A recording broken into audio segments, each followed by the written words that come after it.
Rádio Novelo. Bem-vindo ao Rádio Novelo Apresenta. Eu sou a Branca Viana. O escritório da Novelo fica bem no coração de Copacabana. O que, se você for pensar, é um dos piores lugares possíveis para se fazer podcast. Porque é barulho o tempo todo, e barulhos dos mais variados. Tem dia que dá para gravar locução no escritório. E tem dia que, depois de esperar mais de 90 minutos uma porta de garagem parar de apitar, a gente joga a toalha e vai gravar em casa, embaixo do cobertor. Tem muita gente que acha essa barulheira opressiva. E dá para entender, é um tipo de estresse sonoro mesmo. Mas quando a gente pensa no avesso disso, dá para valorizar um pouco o ruído branco do trânsito infinito da Avenida Nossa Senhora de Copacabana. Uma cidade sem som, sem trânsito, sem gritaria, sem porta de garagem, sem maquita, sem carro do ferro velho. Uma cidade sem som é uma cidade sem vida. E a nossa história de hoje começa num lugar assim. Quem vai contar pra gente é a Evelyn Argenta.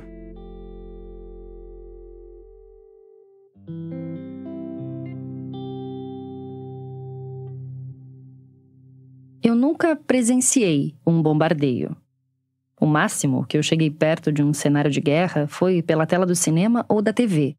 E o que sempre me causa um desconforto, parecido com uma tristeza até, não são só as cenas de soldados atirando ou dos tanques entrando nas cidades. Sempre me choca muito o vazio que a guerra deixa.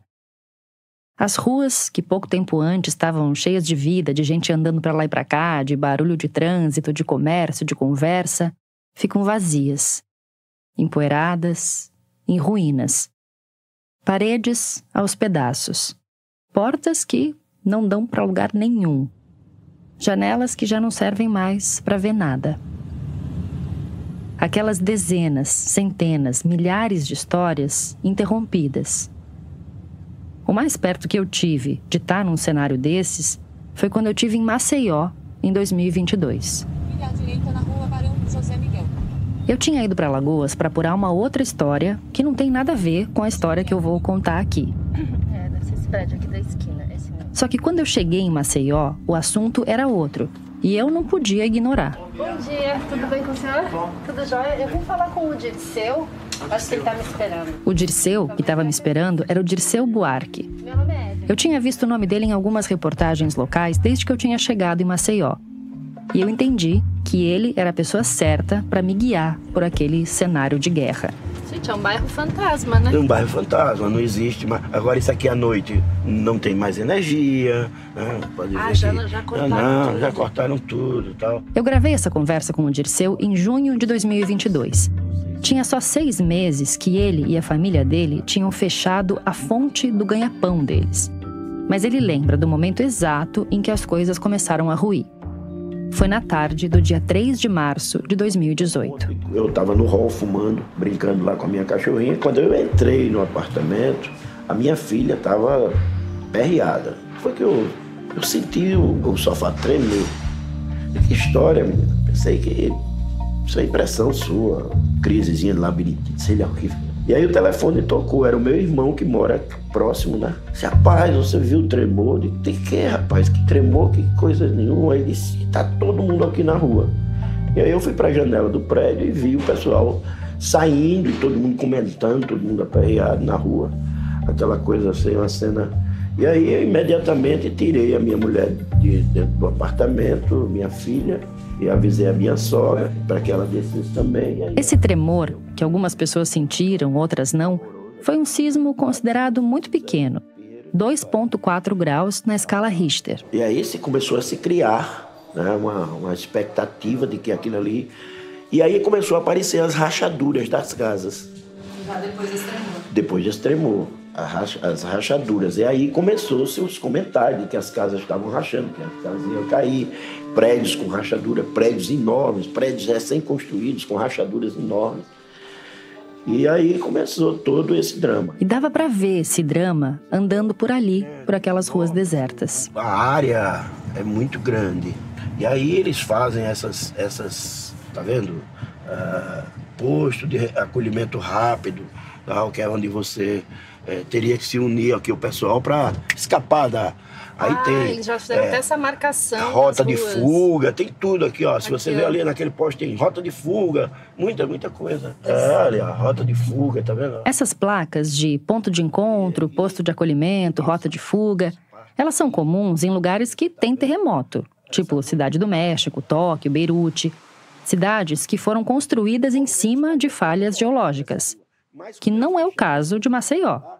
As falhas no subsolo ali são de outra natureza. Mas olha, se pessoas passam por aqui, vendo um negócio desse, rota de fuga, câmara, segurança, bombeiro, aqui é o dia todinho a Defesa Civil rodando por aqui e tal. Quer dizer, você, claro, qualquer um ficaria com medo, né? Isso quando estava ainda, tinha as residências ainda aqui atrás, o pessoal pedia um Uber, pedia um táxi, ninguém queria vir, sabe?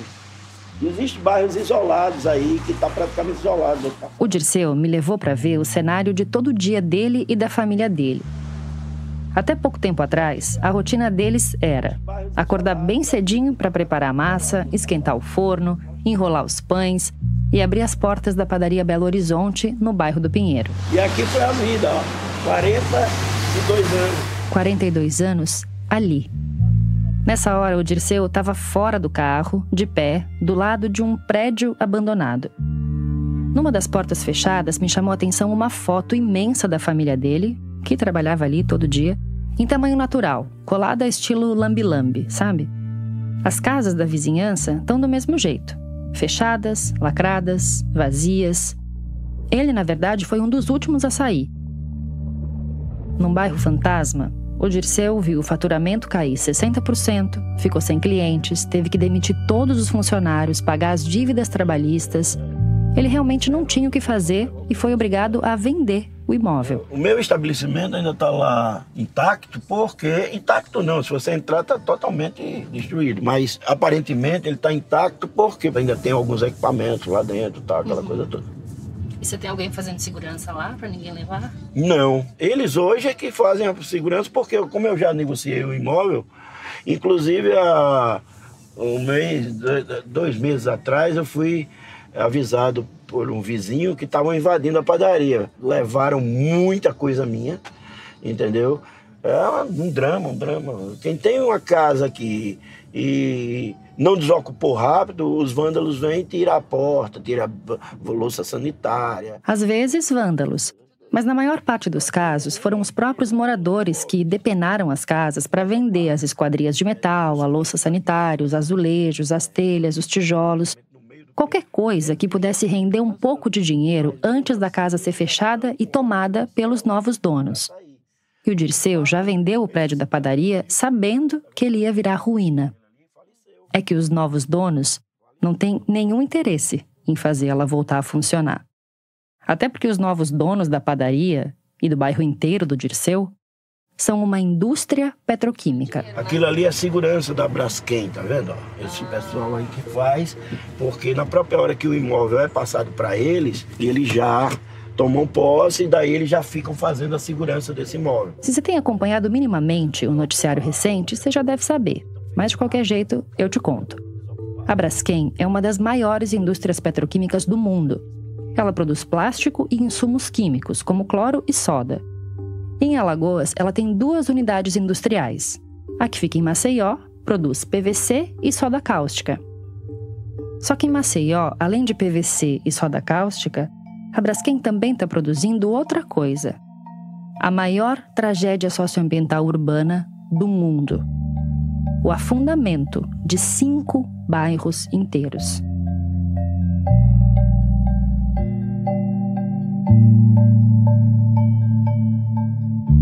E lá em Maceió, eu percebi que era uma história gigantesca e que demandava uma dedicação à altura e que eu, que estava no meio de uma outra apuração grande, não podia largar tudo para mergulhar em mais uma história. Mas claro que mesmo depois de voltar para a redação no Rio, o caso Braskem não saiu da minha cabeça e nem do meu radar. E daí eu busquei uma fonte de outras histórias. Uma fonte que conhece bem Maceió, o Guilherme. Bom, eu sou Guilherme César. Trabalho com documentário há 20 anos. O Guilherme tem esse sotaque paulistano, mas ele é nordestino, de família alagoana. Eu me criei em São Paulo, passando longos períodos em Alagoas. Minha família é toda de Alagoas, a gente ia todos os anos de ônibus, era uma viagem de 48 horas. E Alagoas nunca saiu do foco das investigações dele. Tentar descortinar os crimes de Estado, a uma elite provinciana e cruel. E eclode aí o caso da Braskem. Sempre a gente conhece alguém que trabalha na Braskem, mas, curiosamente, é uma empresa também que eu acho que estrategicamente também quis ficar o mais invisível possível. A Braskem já estava no radar do Guilherme.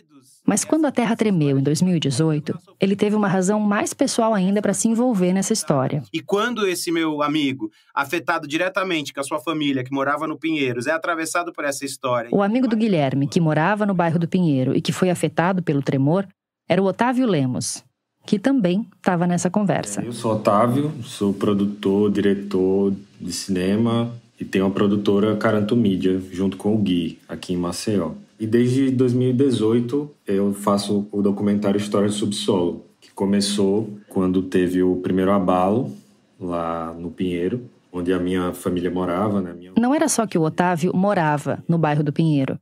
A família dele morava há gerações no bairro do Pinheiro. E ajudou ele a mapear os entrevistados para o documentário deles, o Histórias do Subsolo. E de largada tinha um entrevistado que não podia ficar de fora. O senhor participou de algum protesto contra essa duplicação? Participei de vários, inclusive aquele que ficou famoso, que foi da Praça do Centenário. O senhor lembra quem estava lá? Sua mãe, não era?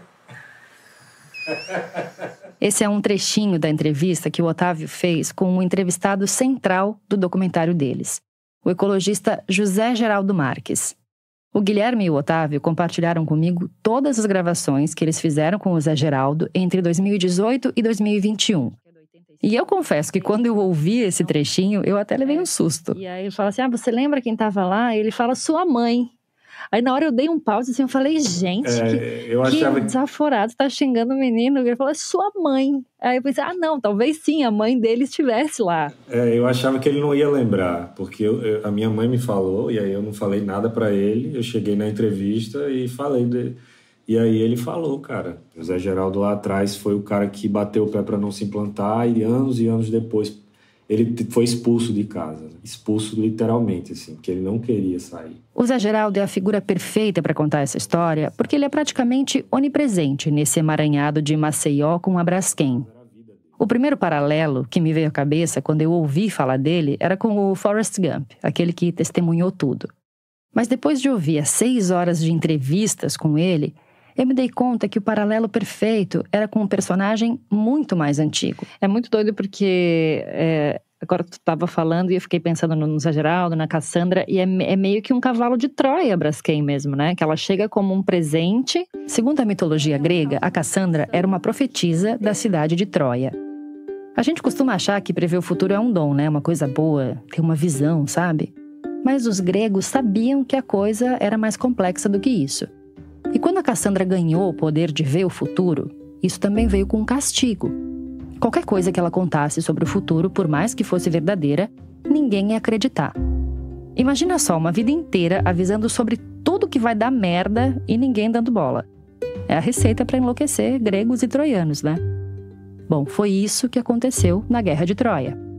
A Cassandra, que estava do lado dos troianos, avisou que não era para ir provocar os gregos, que isso ia dar ruim. Não adiantou. Os troianos foram lá, raptaram a Helena e os gregos vieram e sitiaram a cidade. Quando apareceu um belo cavalo de madeira ali nas portas da cidade, a Cassandra avisou que aquilo não era presente, que era cilada. E de novo ninguém ouviu. Levaram o cavalo para dentro. Dentro do cavalo estavam os soldados gregos. E foi assim que Troia caiu. E foi assim que Cassandra virou uma referência para aquele personagem do profeta que é ignorado. O Zé Geraldo Marques é a perfeita Cassandra de Maceió. Meu nome completo é José Geraldo Vanderlei Marques. Eu sou alagoano, de Santana do Ipanema. Eu vivi boa parte do meu tempo, da minha vida, aqui em Maceió, onde fui o primeiro responsável por um órgão estadual de meio ambiente. O ecologista José Geraldo Marques foi o primeiro secretário de controle de poluição do estado de Alagoas. O equivalente a um secretário de meio ambiente, só que numa época em que nem existia uma política nacional de meio ambiente no Brasil. Só que o meu sonho sempre foi... eu queria ser Darwin. E em Recife, na época, era o único lugar do Nordeste que tinha os chamados cursos de História Natural. Então era uma coisa muito próxima daquilo que Charles Darwin tinha feito, não é?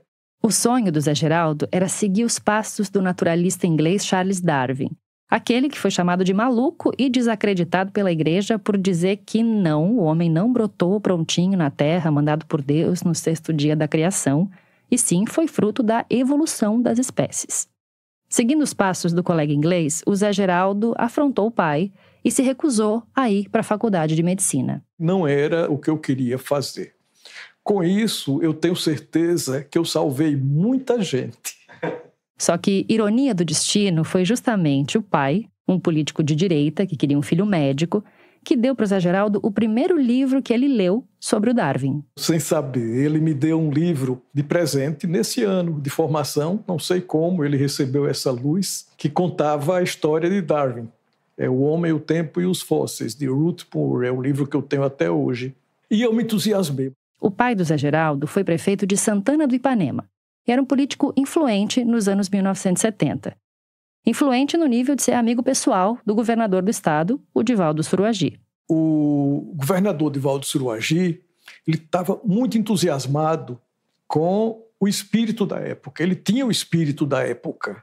Tá? Ele sabia que a hora da ecologia, embora não entendesse muito bem o que é que era, muito menos meu pai, porque eles eram do mesmo partido, eram da Arena, não é? Arena, o partido de sustentação da ditadura militar, que estava muito interessada na industrialização dos estados do Nordeste na década de 70. Pois bem, eu vim para conversar com o Divaldo.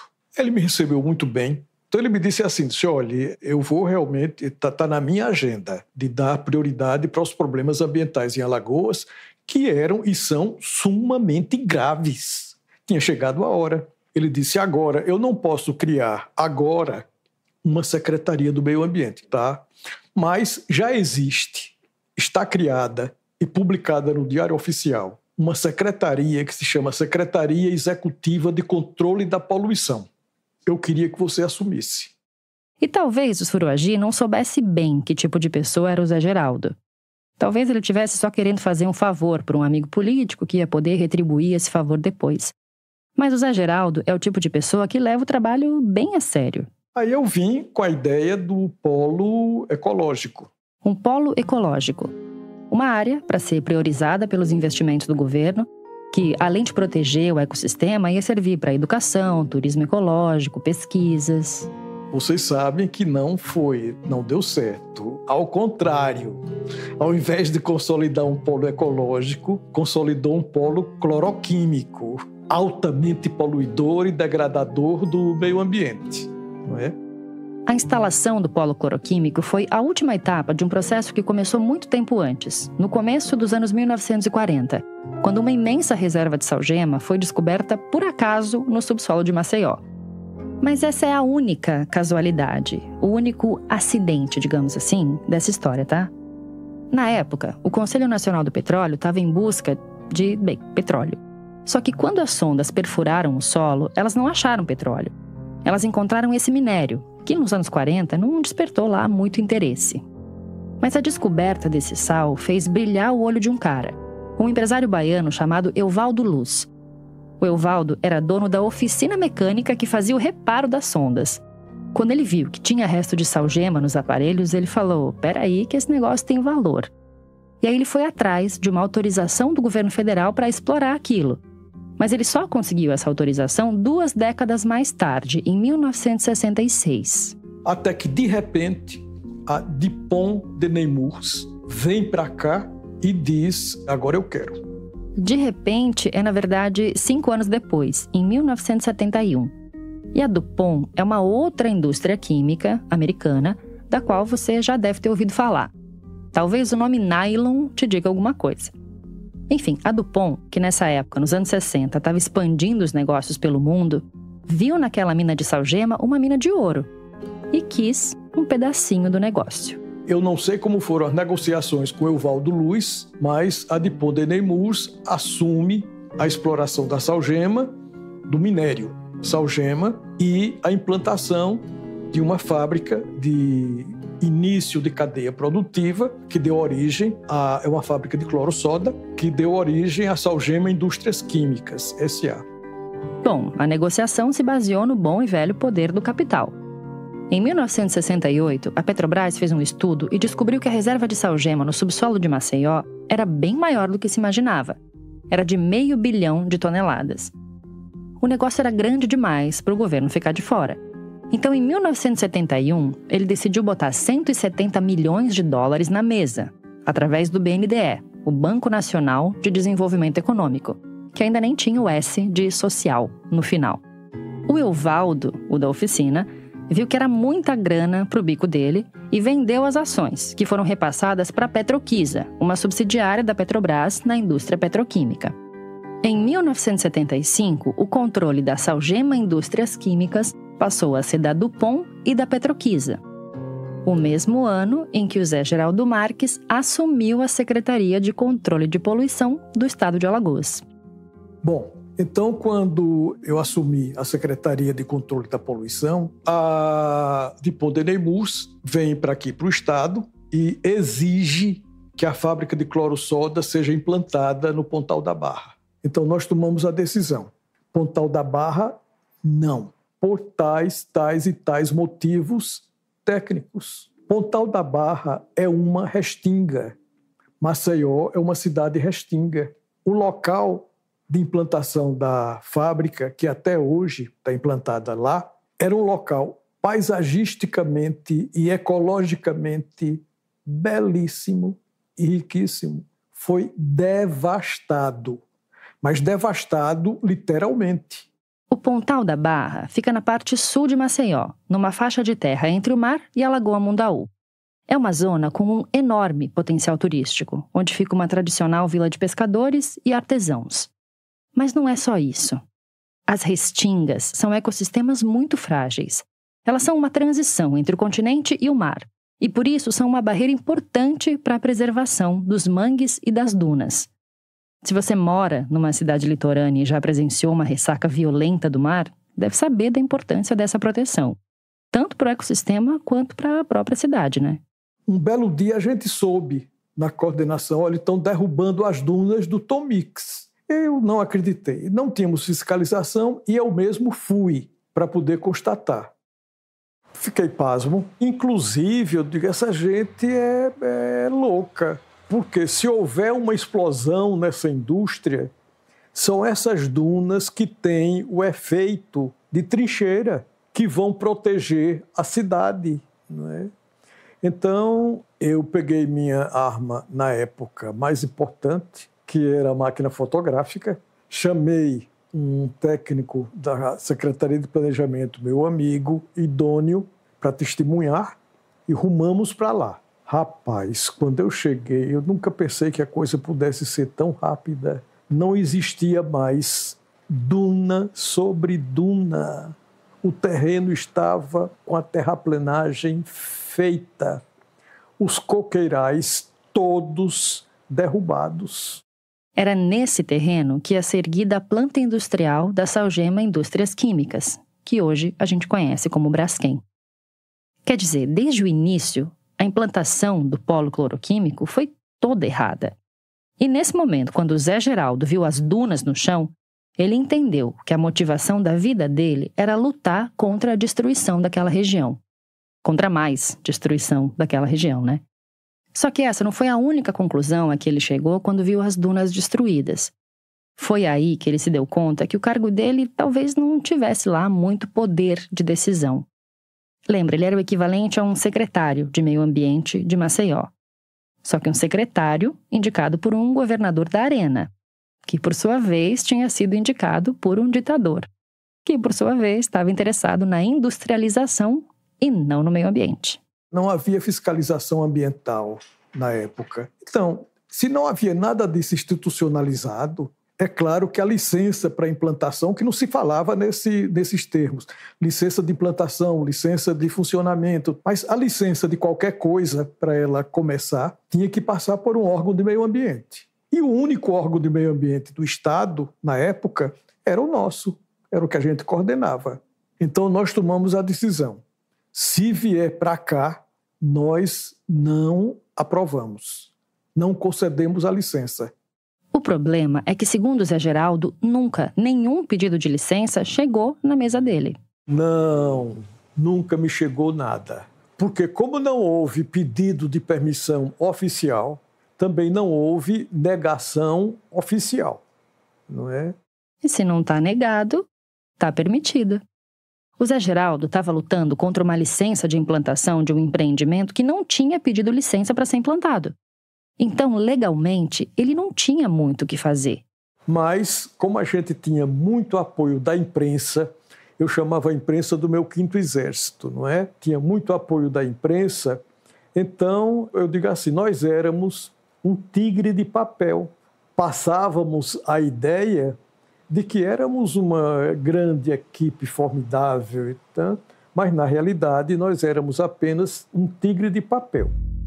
A imagem de um tigre de papel é bem literal, né? É uma expressão usada para dizer que alguma coisa ou alguém parece super poderoso, ameaçador, quando na verdade não é. É um tigre, só que de papel, que não faz nada. E era realmente essa a sensação que o José Geraldo e a equipe dele tinham. Eles não podiam fazer nada, mas eles tinham que fazer barulho, como um tigre faz. Então nós tínhamos tomado essa decisão e tínhamos exposto isso publicamente. Geramos vários documentos governamentais, vários deles, inclusive, não confidenciais, onde nós insistíamos, olha, nós nunca fomos contra a exploração de salgema em Alagoas. Nunca. O que a equipe dele queria é que a planta da fábrica fosse para longe do centro da cidade, para minimizar os impactos ambientais e também para deixar que aquela área, que é uma área com um potencial turístico e ambiental gigante, se desenvolvesse. O Zé Geraldo chegou a sugerir que a planta industrial fosse instalada em outra área, fora da capital, longe da área de Restinga e da Lagoa Mundaú. Longe de onde hoje são os bairros Pinheiro, Bom Parto, Mutange e Bebedouro. Justamente os bairros mais atingidos pelo afundamento do solo. E tinha espaço para isso. Aquele mesmo estudo da Petrobras de 1968, que constatou que tinha 500 milhões de toneladas de salgema debaixo de Maceió, dizia que outros 20 bilhões de toneladas estavam numa reserva que ia de Rio Largo, na região metropolitana, até Barra de Santo Antônio, em direção ao norte do estado. Só que quando ele sugeriu isso para os executivos americanos, ele ouviu quase uma profecia do que aconteceria 40 anos depois. Eu sugeri, por que não mudar a indústria desse local? E aí o técnico me respondeu assim, olha, é mais fácil mudar Maceió de lugar do que a salgema. E mostrou que é mesmo, né? Quem avisa, amigo não é. É mais fácil mudar Maceió de lugar. Quando eu comecei a tentar entender o que é esse processo de extrair o salgema do solo, eu imaginava uma camada desse minério no meio da terra, como se fosse um lençol freático de salgema, sabe? Que a Braskem ia lá e sugava, e isso deixava o solo instável. Porque era como se você pegasse um canudinho e sugasse o recheio de um bolo. As camadas de cima iam afundar. Mas depois eu entendi que os depósitos de salgema não eram planos, horizontais, uniformes, que nem o recheio de um bolo. Eram uns bolsões aqui, outros ali. E conforme a Braskem ia tirando o minério desses depósitos, o solo ficava menos parecido com um bolo sem recheio e mais parecido com um queijo suíço, desses bem cheios de buracos. Só que ao contrário do queijo, o solo não foi feito para se sustentar com aqueles buracos. Então o compromisso da Braskem era preencher esses buracos depois de tirar o salgema. Substituir o salgema que eles estavam tirando do solo por um material de densidade parecida. Sei lá, terra misturada com óleo, enfim, algum rejeito de extração.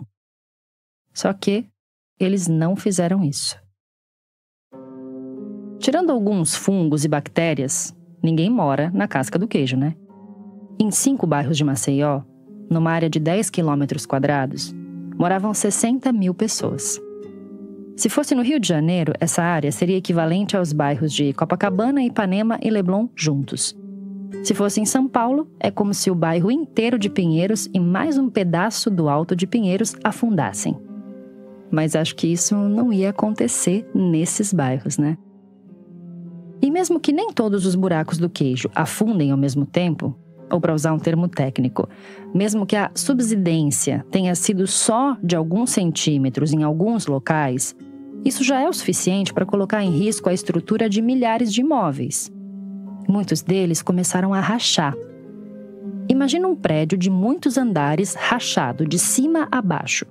Ou uma casa, ou uma padaria, ou um hospital, ou uma escola. Agora multiplica por 14 mil.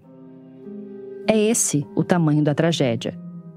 E como é que milhares de pessoas moravam em cima desse queijo suíço e não sabiam disso? Cada novidade de risco que nós tínhamos, nós levávamos às instâncias governamentais decisórias. Aqui de novo, o Zé Geraldo Marques. Se elas não tomavam nenhuma providência, então nós abríamos e empurrávamos para a imprensa. Então ficava uma coisa socialmente visível que nós estávamos impedindo. Eu tinha acabado de publicar um trabalho, esse trabalho está publicado na revista científica oficial da UFAL, onde eu tinha listado o potencial de cada substância, do que estava oficialmente previsto para ser implantado. Olhe, tal indústria que já está candidata e adiantada produz tal coisa, tal coisa, tal coisa e tal coisa. Tal coisa causa câncer disso. Tal outra coisa causa não sei. Pronto, entendeu? Quando o Zé Geraldo começou a alertar sobre os problemas de implantação do polo cloroquímico lá em 1975, o risco de subsidência, desse colapso do solo, ainda não era tão conhecido. Estava tudo muito no começo, porque a indústria mesmo começou a funcionar só em 1977. Mas os estudos do Zé Geraldo mostravam que outros problemas já eram bem evidentes. E foi por aí, por esses problemas, que os tigres de papel começaram a fazer barulho. Vocês podem pegar o fluxograma da Braskem. Quando eu vi o fluxograma da Braskem, então eu vi que na tecnologia que eles iam empregar havia 2 grandes impactos previsíveis de poluição. Qual era o primeiro deles? Que nós terminamos conseguindo ganhar. Eles iam lançar mercúrio em cima de um banco de camarões, ali onde hoje tem aquele cais, né? Então nós exigimos que fosse plantada a melhor tecnologia disponível na época e ganhamos. Lançar mercúrio em cima de um banco de camarões, numa zona pesqueira, lembra?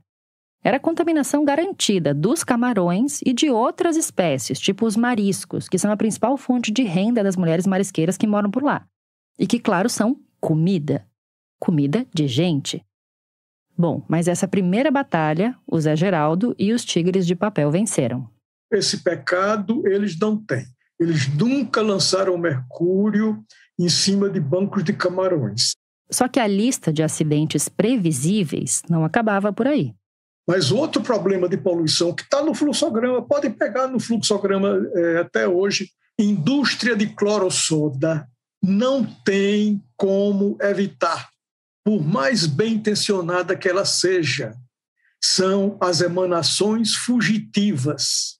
Na própria produção, no processo, inevitavelmente ocorrem emanações de cloro. Ocorreram ao longo desses anos todos. Vocês sabem que nós tivemos problema no Pontal, né, e tudo mais. O Zé Geraldo está falando, todos vocês sabem, para o Guilherme César e o Otávio Lemos, que são alagoanos. Se você, como eu, também não é de lá e também não acompanhou esses problemas do Pontal, eu explico.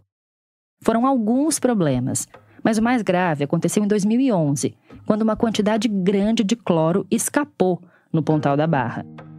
A gente está falando de uma fumaça tóxica que vazou por 37 minutos. 152 pessoas precisaram de atendimento médico. Mas isso aconteceu em 2011. Os alertas do José Geraldo vêm desde o final dos anos 70. E esses alertas, a movimentação da imprensa, claro que tudo isso incomodava muita gente. E olha que naquela época ele ainda nem tinha começado a falar do risco de colapso do solo. Quando a gente estava quase esgotando, isso ainda na coordenação do meio ambiente, quase esgotando as nossas possibilidades, foi que eu descobri, porque muitos cientistas e técnicos, amigos nossos, passaram a colaborar conosco anonimamente e nos fornecer dados preciosos. Dentre eles, um geólogo extremamente competente. Ele nos passou os estudos dele. E nesses estudos, ele previa que, se não fossem tomados os devidos cuidados, haveria subsidência. E eu comuniquei isso imediatamente, que havia risco de subsidência. E nós apresentamos qual seria uma possível mitigação. Então, uma possível mitigação seria monitorar constantemente as minas, coisa que dizem que está sendo feita, que foi feita agora. Mas isso tinha que ser feito no início e acompanhada pelo órgão do meio ambiente. Lembrando que o Zé Geraldo era o órgão de meio ambiente nessa época, o secretário de controle de poluição. Enquanto eu estive no órgão do meio ambiente, a gente cobrava os relatórios. Mas pode investigar. Depois que eu saí, a Salgema nunca encaminhou relatórios para órgão de meio ambiente daqui do estado. Que nem a Cassandra em Troia, o Zé Geraldo soava o alerta em Maceió. Só que os alertas do Zé Geraldo não eram fruto de premonição. Eram baseados em estudos científicos. E ele não foi só ignorado. Então começaram as pressões, tá? Olha, mas vocês não imaginam como são essas pressões.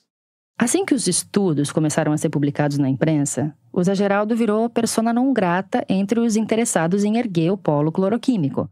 E começou um movimento de ataque a ele. Porque, no final, eles tinham conseguido gerar uma situação em que eu estava emocionalmente perturbado, de tanta pressão, estava fisicamente.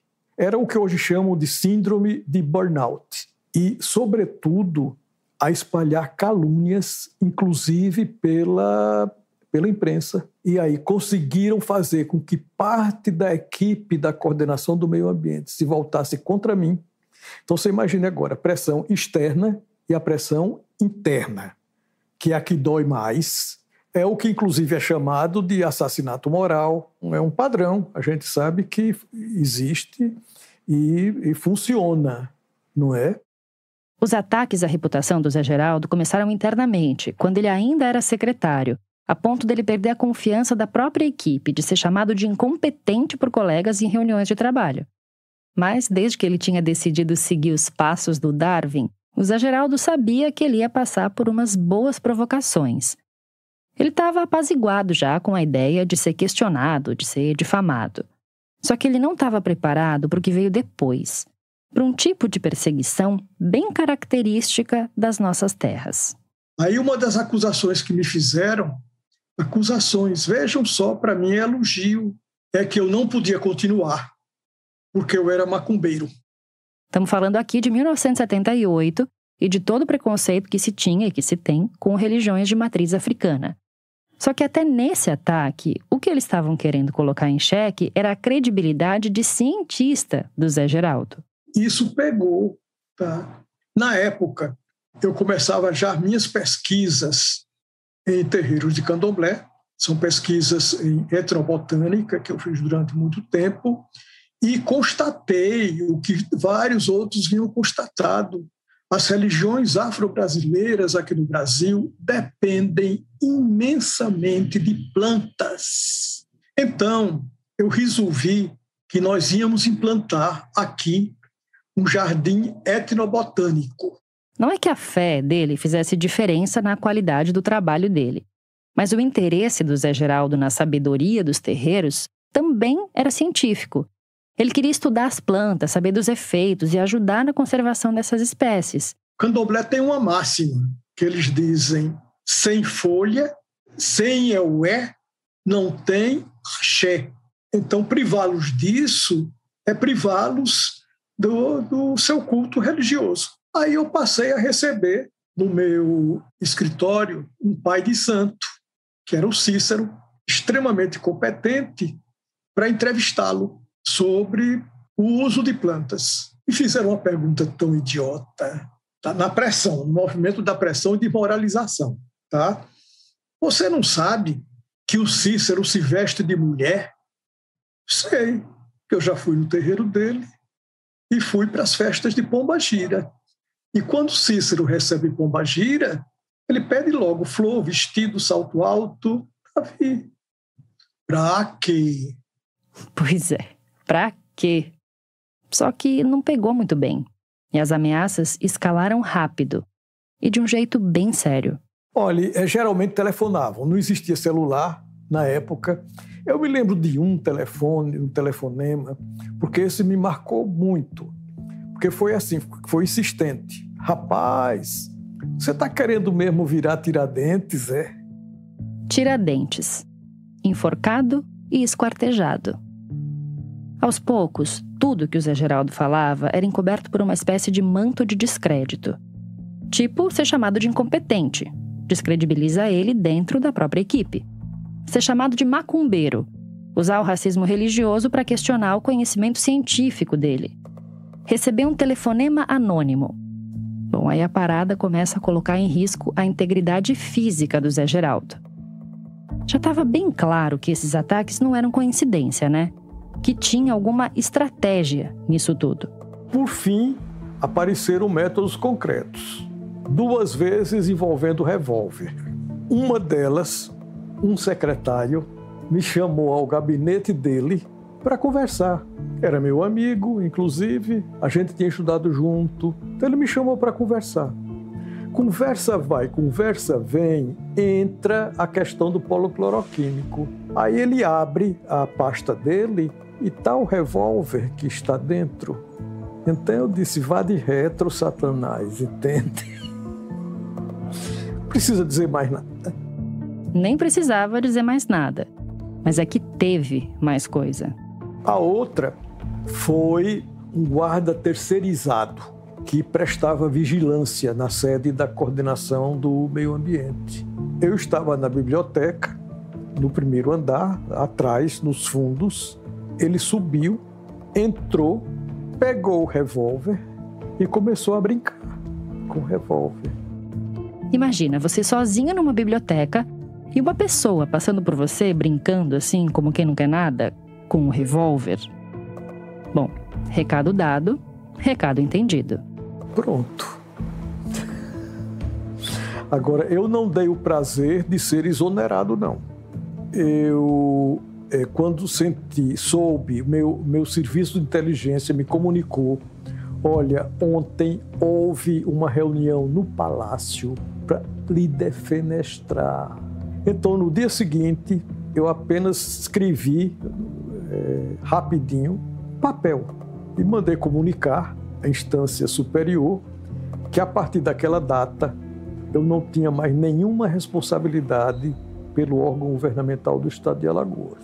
Pronto. Em 1978, 3 anos depois de ter entrado no governo de Alagoas para implantar um polo ecológico, o José Geraldo Marques saiu da secretaria expulso pelo polo cloroquímico. Mas ele não tinha muita escolha. Não tinha como ele permanecer à frente da secretaria só sendo um tigre de papel. E ele não saiu só da secretaria. Ele saiu de Alagoas. E só voltou para Maceió em 1980. Aí, em 1980, eu fiz aquele novo concurso para entrar na universidade. A experiência na Universidade Federal de Alagoas aproximou ainda mais o professor Zé Geraldo dos movimentos de defesa do meio ambiente e dos movimentos estudantis. Desde o início da implantação da Salgema, que hoje é Braskem, eles lideraram os protestos nas ruas, incluindo o grande protesto de 1985, quando a empresa disse que iria duplicar a produção, duplicando, portanto, os riscos. Foi nessa época que ele conheceu a mãe do Otávio Lemos, nas manifestações contra a duplicação da produção. A minha mãe falou do Zé Geraldo a primeira vez, que ela foi aluna do Zé Geraldo, a minha mãe. Ela fez geografia na UFAL e foi aluna dele. E eu me lembro o dia que eu fui lá na casa dele, ele ainda morava no Pinheiro. E eu fiquei apaixonado, assim, pela paixão dele sobre tudo, né? Sobre a relação dele com a vida, com a natureza. E aí eu decidi que aquele ali ia ser um dos fios condutores dessa história, né? Porque foi ele que, na época, bateu o pé e disse: olha, eu não vou deixar a Braskem se implantar aqui, só por cima do meu cadáver. E quase foi, né? Ele foi ameaçado, não liberou o laudo de implantação, perseguido pela ditadura também. Eu tenho os registros dele no SNI. SNI, o Sistema Nacional de Informações, o órgão de espionagem da ditadura militar. José Geraldo Vanderlei Marques. Profissão: professor, veterinário. Data de nascimento tal, título de eleitor tal, endereço tal. Entre 66 e 67, comandou uma comissão para a invasão da Universidade Federal de Pernambuco, onde foi preso. Dirigiu com outros esquerdistas a invasão da Universidade Rural. Pichou paredes, promoveu greves de caráter subversivo, tendência comunista, com uma oratória destrutiva e perniciosa. São 5 folhas de mentiras. Tinha algumas coisas verdadeiras, totalmente deturpadas. Que eu tinha sido preso na Universidade Rural, que eu tinha financiado o Partido Comunista. Digo, gente, eu aqui precisava que o Partido Comunista me financiasse.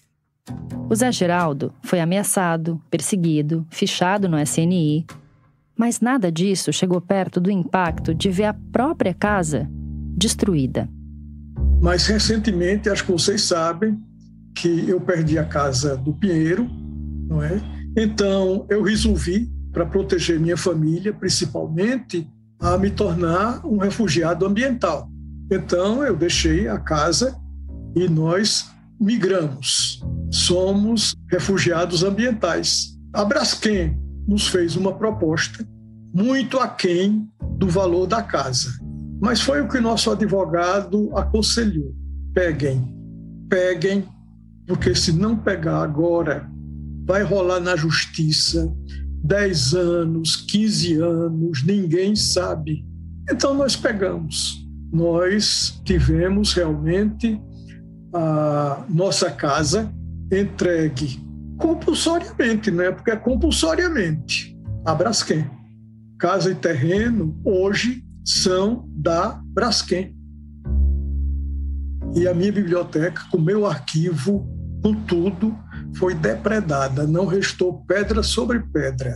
Restaram documentos rasgados e alguns livros. Mas, olha, eu ainda estou tão traumatizado que eu não tive coragem de conferir o que é que salvou-se ou não.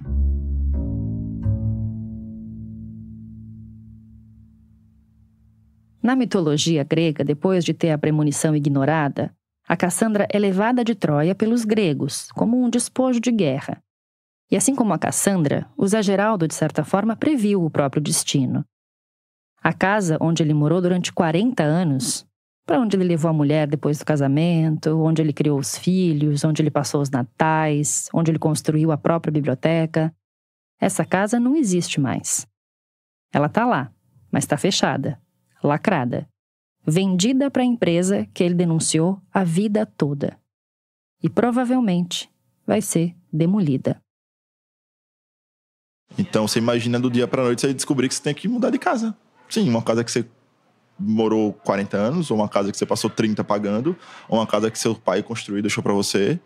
E você tem que sair amanhã, ou daqui a uma semana, ou daqui a um mês. Esse que está falando agora é o Paulo Ascioli. Ele é engenheiro ambiental e também precisou abandonar a casa dele por causa do desastre provocado pela Braskem. O Paulo foi outra pessoa que eu encontrei em Maceió em 2022, quando eu estava tentando entender essa história toda. E naquela altura eu procurei ele menos por causa dessa experiência como engenheiro e mais por causa de um trabalho artístico super importante que ele fez em 2020. Eu, resumidamente, entrevistava as pessoas que estavam saindo das suas casas, fotografava elas e colava uma foto delas em tamanho real no muro da casa. Lembra daquela foto enorme que tinha me chamado a atenção quando eu visitei a padaria do Dirceu no comecinho dessa história? Pois a foto é obra do Paulo. Você pode ver essa e outras fotos do Paulo no post desse episódio no site da Rádio Novelo. Imagina que era uma foto em preto e branco, em tamanho real, de uma família que pousa séria e meio triste no muro de uma casa que está se deteriorando. Assim, é uma imagem que chama atenção.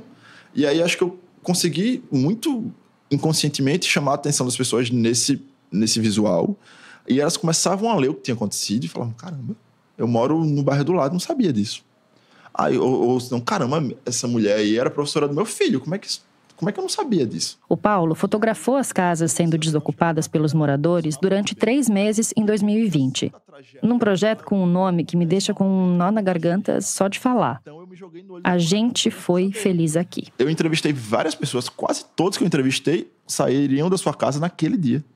Teve uma senhora que ela morou 46 anos, 47 anos na casa dela, e eu fotografei e tal, e colei ela no dia que era o último dia dela na casa dela. Ela conta que o marido dela arranjou outra casinha, e eles foram ver a casinha, e ela botou o pé pra dentro da casa, começou a chorar e disse, não é meu lugar, não é minha casa. Aí não conseguiu entrar na casa. Quando Paulo começou o projeto, mesmo tendo se passado 2 anos do tremor de terra, pouco se falava do caso da Braskem na imprensa nacional. Até dentro de Maceió se falava pouco. Então, naquele momento, as pessoas estavam também muito, caramba, o que está acontecendo? Porque às vezes as pessoas realmente não sabiam porque não tinham acesso a alguma informação. Porque a mídia não falava, os jornais não falavam, sabe? Então, assim, era a gente pela gente. Mas que você vai conversar com alguém que morava, fala, essa senhora, que foi a última noite que ela estava morando lá na casa dela, que a gente colou e tal, ela falou, ó, Paulo, aquele meuzinho ali pulou da janela. Aquele ali morreu do coração. Aquela ali ninguém sabe como é que foi, mas tá doidinha. Aquele ali, depressão profunda, não sai de casa faz 1 ano. Isso não é uma consequência? Caramba, como é que ninguém fala disso? Como é que ninguém fala disso? Tudo bem que em 2020 o mundo estava passando por uma pandemia que ocupou todos os noticiários. Mas o Paulo acha que outro fator contribuiu muito para esse silêncio. Eu não sei se a propaganda está sendo muito bem feita. Não sei se as pessoas simplesmente não se interessam. E aí, eu acho que foi um somatório de muita informação, de tudo. Uma propaganda muito bem feita, que a propaganda deles é perfeita. Liga a TV, vai aparecer. É muito bem feito, é muito bonito, eles explicam o que está acontecendo. A Braskem foi durante muitos anos uma das maiores patrocinadoras de veículos de imprensa em Alagoas. Até pouco tempo atrás, ela promovia um tradicional prêmio de jornalismo no estado. E talvez você já não lembre, mas agora, em 2023, ela patrocinou o Big Brother Brasil e o The Town, aquele festival de música. Eles distribuíram copos reutilizáveis para minimizar, olha só, o impacto ambiental. Afinal, é sempre bom pensar no meio ambiente, né? E para não ficar só no entretenimento, a Braskem também foi uma grande doadora de campanhas políticas. Entre 2004 e 2014, ela doou mais de R$2 milhões a políticos do estado. Um dos que mais recebeu, R$320 mil, foi o ex-governador Renan Filho, que governou Alagoas entre 2015 e 2022, portanto, durante a tragédia. O Renan Filho, que hoje é ministro dos Transportes, é filho do senador Renan Calheiros, que protocolou uma CPI no Senado para investigar a Braskem. Ei, Brasilzão! E talvez, por causa desse bololô todo, as notícias sobre o desastre anunciado em Maceió só tenham chegado com a devida importância ao resto do país agora, no final de 2023, quando mais uma mina colapsou e colocou em perigo o ecossistema da Lagoa Mundaú e a subsistência de pescadores e marisqueiras que dependem dela. Isso sem falar nas pessoas forçadas a sair de casa, né? Só que essa história tá longe de acabar, mas muito longe. Além de todo o dano ambiental e da destruição de parte da cidade, existem os prejuízos de 60 mil pessoas. Por exemplo, a minha família recebeu uma indenização específica de mudança. Como a gente era inquilino, não era proprietário. E aí, por exemplo, quem morava nos barrancos, no Mutante, por exemplo, que é um bairro mais humilde, ou no próprio Pinheiro, numa região mais periférica do bairro, eles pagaram, na época, isso foi muito noticiado e muito discutido, R$80 mil por barraco. Que é um valor muito acima do que se compraria em um barraco. Só que quando você começa a ir para as casas, bizarro. Você tinha casa de R$500 mil sendo avaliada por 80 mil, casa de R$1 milhão sendo avaliada por 100 mil, e aquela coisa, não aceita, vamos para a justiça. para receber daqui a só sabe quando. A Braskem nunca admitiu a responsabilidade pelo colapso das minas. E quando fala no assunto, usa o termo evento geológico. Só em 2019, um ano depois do tremor, e depois que um laudo do Serviço Geológico do Brasil provou a relação direta entre a mineração de salgema e a subsidência do terreno, é que a empresa assinou um acordo se comprometendo a arcar com os custos da mudança das pessoas. E detalhe, nesse acordo tem uma cláusula que diz que a Braskem deve ser ressarcida, sim, receber o dinheiro de volta, se no futuro ficar provado que ela não foi a causadora do desastre. É como se ela dissesse: olha, a gente não tem culpa pelo que aconteceu, mas vai ajudar com as despesas. Só que se a culpa não for nossa, a gente quer o nosso dinheiro de volta, tá? O que aconteceu foi um crime ambiental, facilmente tipificável como crime ambiental. Onde há crime, há criminosos. E você não tem nenhum criminoso aparecido. Aqui de novo, o José Geraldo Marques. Para mim, o grande problema jurídico é que a Braskem nunca se tornou ré. Na justiça, ela tem a ficha limpa, um acordo. Então, no acordo, olha, ela é muito boazinha, assumiu uma parte porque é boa, mas nunca foi ré. Então, oficialmente, ela não tem culpa nenhuma. Não é? Mas onde há crime, há culpados. É óbvio que existem culpados diretos, existem culpados indiretos e existem culpados por omissão ou por conforto. Quando o Zé Geraldo fala de culpados diretos, indiretos, por omissão ou por conforto, ele está falando do fato de que a Braskem deveria ter sido fiscalizada e monitorada pelo governo estadual, com o Instituto de Meio Ambiente de Alagoas, e pelo governo federal, com a Agência Nacional de Mineração. E das duas, uma. Ou isso nunca aconteceu, ou aconteceu do jeito errado. Esse tipo de falha, ou conivência mesmo do poder público, faz a gente lembrar de outros 2 grandes desastres relacionados à mineração que aconteceram no Brasil. A tragédia de Mariana, em 2015, e a tragédia de Brumadinho, em 2019. O caso de Maceió está nessa lista. E, de novo, já é considerado a maior tragédia socioambiental urbana do planeta. Prova disso é que já existe um processo internacional contra a Braskem. No Brasil, tem um inquérito na Polícia Federal investigando o caso desde 2019. Só que 4 anos depois, não se sabe nada mesmo. O inquérito segue sob sigilo e nem os advogados das vítimas têm acesso às informações. Agora, independentemente do que vai acontecer na denúncia da PF ou no processo internacional, tem uma coisa que não muda no futuro. A Braskem vai continuar sendo dona de 5 bairros, 10 quilômetros quadrados, parte considerável de uma cidade, da área central de uma capital de um estado do Nordeste com um enorme potencial turístico. Esses bairros que se tornaram propriedade da Braskem, com seus acordos individuais e tudo mais, eles são bairros totalmente isolados, assim, com isolamento de tapume, etc. e tal, com empresas de segurança privada armadas, fortemente armadas, onde a gente tem uma limitação física de chegar. Esse é, de novo, o Guilherme César, que está fazendo o documentário Histórias do Subsolo com o Otávio Lemos. O Guilherme confirmou uma impressão que eu tive lá em 2022, quando eu visitei os bairros de Maceió que estão afundando. Ninguém circula por lá. Primeiro porque são só ruínas, né? Uma cidade fantasma.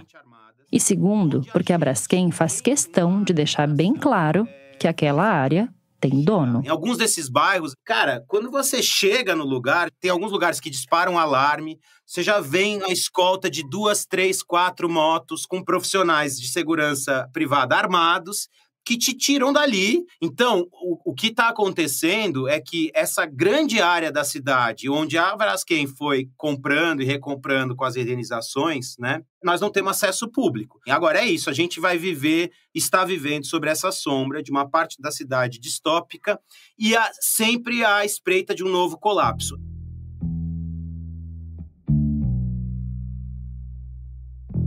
Essa ideia de cidade distópica, com as ruas vazias e destruídas, acaba não se restringindo só à área onde as casas foram desocupadas e compradas pela Braskem. Muitos bairros próximos, que não estão dentro da área de risco, acabam sendo sufocados também. Porque não tem mais transporte público, é difícil de chegar, as ruas foram interditadas, a clientela dos comércios diminuiu, muita coisa fechou, a insegurança aumentou porque a circulação das pessoas não é a mesma. E para completar o cenário apocalíptico, até um cemitério foi interditado. O resultado é que os outros cemitérios públicos estão ficando superlotados e tendo que enterrar as pessoas em covas rasas. Está proibido morrer com dignidade. Qual é o preço de tudo isso? Dá para pôr um preço em tudo isso? No Brasil distópico, ou melhor, real, dá. No dia 29 de novembro de 2023, no mesmo dia em que Maceió inteira entrou em estado de emergência por causa do risco de um novo colapso, as ações da Braskem estavam subindo 2,5%. Um dia antes, um banco internacional tinha aumentado a recomendação de venda das ações da empresa. É que a maior acionista da Braskem é a Novonor, a antiga Odebrecht, que está afundada em dívidas. Eu sei que a palavra afundada pode parecer uma piada de mau gosto, mas não é. É só para mostrar como alguns afundamentos viram notícia com mais facilidade. Então, a Novonor está tentando vender a parte dela da Braskem desde 2021.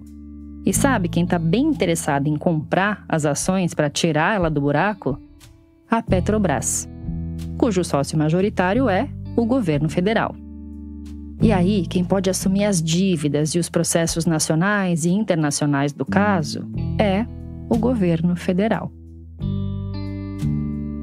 Agora você me explique, nesses anos de Salgema Braskem, em que é que o estado de Alagoas ficou menos pobre? E ficou menos pobre por causa da Salgema e da Braskem, que já entraram de sola, acabando com uma restinga e levando o bairro do Trapiche da Barra para desvalorização imediata e para uma vizinhança perigosa com o Pontal da Barra? Está entendendo? Então não é contra o desenvolvimento. A pergunta é: que tipo de desenvolvimento? O desenvolvimento, que era para ser um presente para a população de Maceió e de Alagoas, virou uma tragédia, com danos que ainda podem crescer. Um verdadeiro cavalo de Troia. Aquele sobre o qual a Cassandra e o Zé Geraldo alertaram. Ei, gente, não coloca no meio da nossa cidade não, é cilada. Mas ninguém ouviu. Nem a Cassandra, nem o Zé Geraldo. E colocaram o cavalo de Troia num lugar de destaque. Troia caiu. E Maceió está caindo aos poucos. Na nossa frente.